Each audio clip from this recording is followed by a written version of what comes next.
요즘 카카오 스토리 같은 SNS 마켓에서 물건을 샀다가 이 물건을 못 받는 일이 자주 발생하고 있습니다. 현행법상 전자상거래는 통신 판매업과 통신 판매 중개업 이 둘로 나뉘는데 카카오 스토리나 인스타그램 등은 여기에 다 해당되지를 않는 겁니다. 소비자가 보호를 받을 법적 근거가 없습니다. 김보미 기자가 취재했습니다.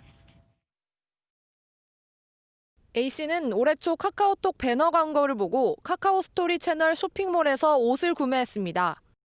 하지만 주문을 한 지 6달이 지났는데도 아직까지 물품을 받아보지 못했습니다. 전화를 몇 번 했었는데 안 받아서 계속 했었죠. 코로나 때문에 원단이 중국에서 와야 되는데 그 원단 저기를 못해서 늦어지고 있다고.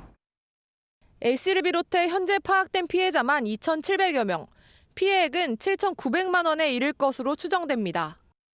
이처럼 최근 SNS 마켓 피해가 속출하고 있는데 최근 1년간 서울에서만 약 2,000건의 피해가 접수됐고 피해 금액은 2억 3천만 원이나 됐습니다. 문제는 소비자들이 유명 플랫폼을 믿고 구매를 하는 경우가 많지만 막상 피해가 발생하면 도움을 받을 수 없다는 점입니다. 전자상거래에서는 너무 문제 없이 자기들은 광고만 했다. 그래서 판매자에게만 문의하라고 그렇게 해버리니까 너무나 답답한 실정이죠. 현행법상 전자상거래 판매자는 직접 물품을 판매하는 통신판매업과 판매자와 소비자를 연결하는 통신판매 중개업으로 구분돼 있습니다. 통신판매업은 판매 과정에서 문제가 생기면 보상을 해야 하고 통신판매 중개업은 해당 판매자의 정보를 고지해야 하는데 중개업 과실로 인한 손해가 발생하면 연대 배상할 책임을 지닙니다.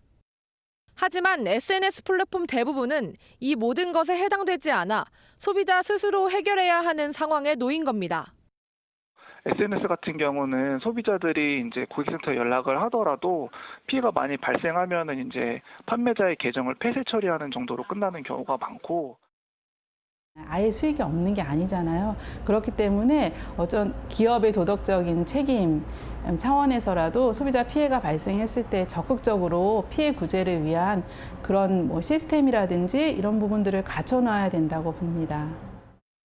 SNS에서도 실제 상거래가 이루어지고 있는 만큼 SNS 플랫폼들도 적극적인 대책 마련에 나서야 한다는 지적입니다.